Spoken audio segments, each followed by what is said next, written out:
First question is, a body of mass m is taken from the Earth's surface to a height equal to the twice of the radius of Earth. The change in the potential energy of the body is, suppose from the Earth, a body is taken from the surface which is at a point P at a distance re from the Earth center. It is taken to a point Q which is at a height equal to 2 re from the surface of Earth. That means distance of the point Q from the center of Earth will be equal to 3 re. So the change in potential energy will be equal to the final potential energy minus initial potential energy. And we have already derived that potential energy is minus G me into m by distance between the Earth and the body. So it will be equal to minus G mass of Earth into mass of body divided by, and distance of the body from the center of Earth at the final position B Q is 3 re minus, and the initial is minus G me m. Initially it is at the surface of Earth, so distance from the center will be re. So on simplifying, it will be G me m by re, and remaining is 1 minus 1 by 3. So it is equal to 2 by 3 G me m by re. Now manipulating, we will have G me multiplying with re in numerator and denominator, we will have re square into m into re, and G me by re square, this is the gravitational acceleration at the surface of Earth, so it will be equal to 2 by 3 mg re. Hence option D is the correct option.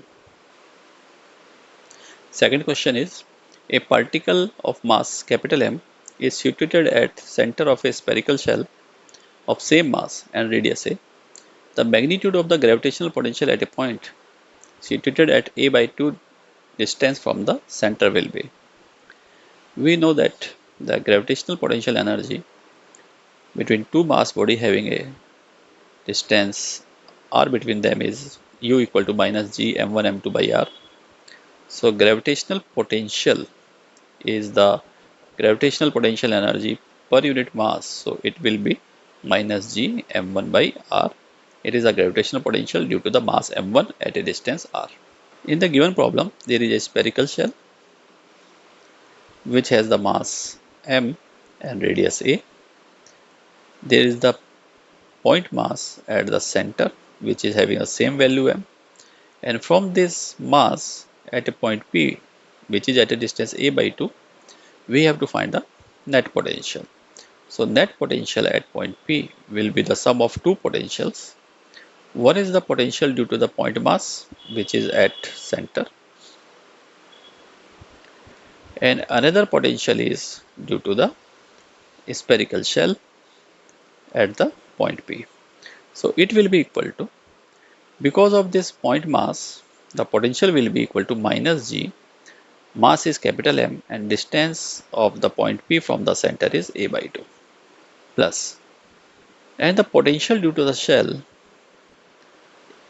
will be equal to minus G m by, where is the m is the mass of the shell, divided by the radius of the shell for the points which are less than equal to the a, that is the radius.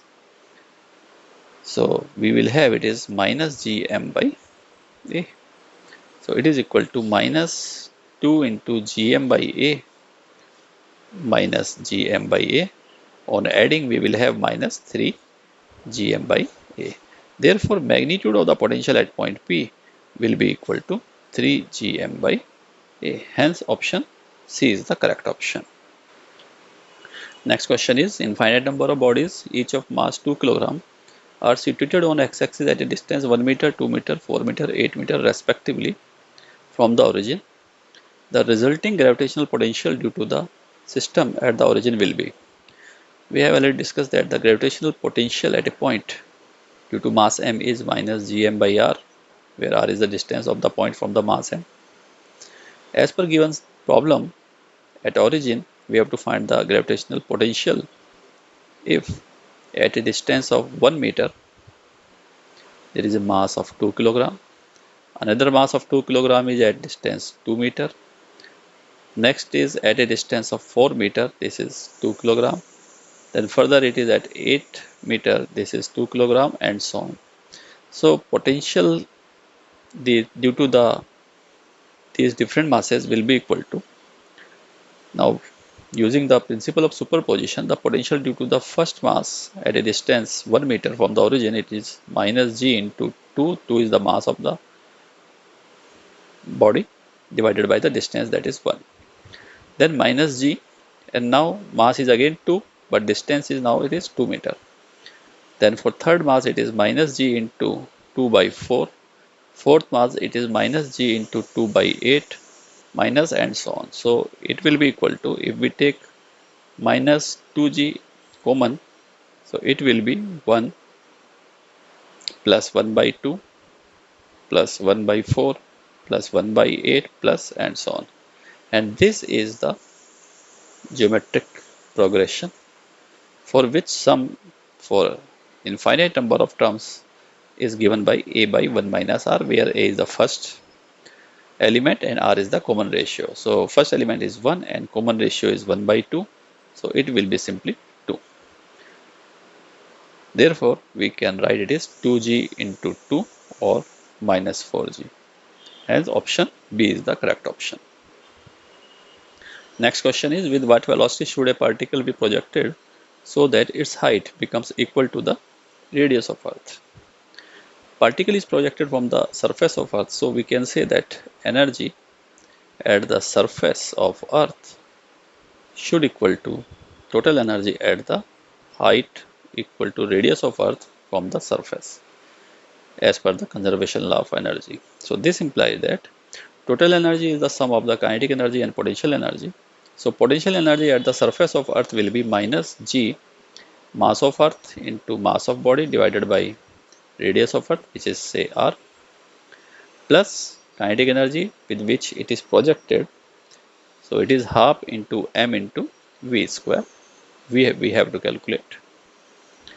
This is equal to, and at a point which is at a height r from the surface, so total distance from the center will be 2r. Therefore, potential energy of the mass body at a height r will be equal to minus g mm, and now the distance of the mass from the center of the Earth will be 2r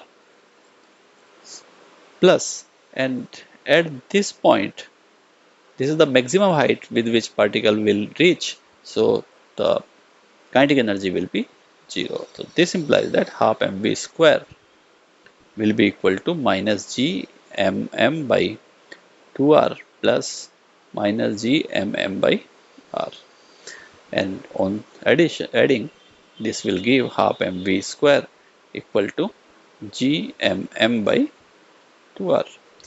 M and m get cancelled and 2 also get cancelled, so this implies that v square is equal to gm by r, or v is equal to root gm by r. Hence option A is the correct option. Next question is, for a planet having the mass equal to the Earth but radius is 1/4 of the radius of Earth, the escape velocity for this planet will be, the escape velocity is equal to root 2 gm by r for Earth, where m is the mass of Earth and r is the radius of Earth, and this value we have already calculated that it is 11.2 km per second. Now for the planet, escape velocity will be Vp, that is equal to square root of 2 into g into mass of planet divided by the radius of planet. And as per question, mass of planet is equal to the mass of Earth and radius of planet is 1/4 of the radius of Earth, so it is r by 4. And substituting this value, we will have 2 into g into m by r by 4. So we can write it is square root of 4 into 2 gm by 4 gm by r.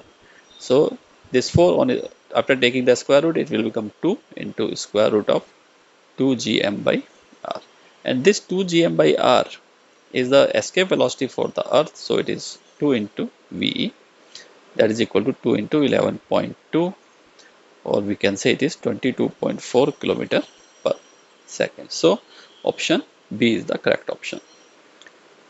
Next question is the ratio of the escape velocity at Earth to escape velocity at a planet whose radius and mean density are twice as that of Earth is. Escape velocity is equal to square root of 2 g m by r, where m is the mass of the body and r is the radius. So we can write it is equal to 2 g by r, and because density is equal to mass per volume, so mass will be equal to density into volume, and body will be taken spherical, so volume can be written as 4 by 3 pi r cube because r is the radius. So we can write it is d into 4 by 3 pi r cube, and 1 r get cancelled, so it is simply r square. Therefore escape velocity is proportional to the square root of density and r square. So ratio of the escape velocity of Earth with the escape velocity of planet will be equal to the ratio of density of Earth into radius of Earth square divided by density of planet into density of the radius of the planet square. Now substituting the value, it is given that density and the radius of the planet are double that of the Earth, so it is 2 dE because dP is equal to twice of the dE, and radius of the planet is twice of the radius of Earth. So it will be 2RE whole square. On simplifying, we will have 1 by 8, and it will come 1 by 2 root 2. Hence option D is the correct option.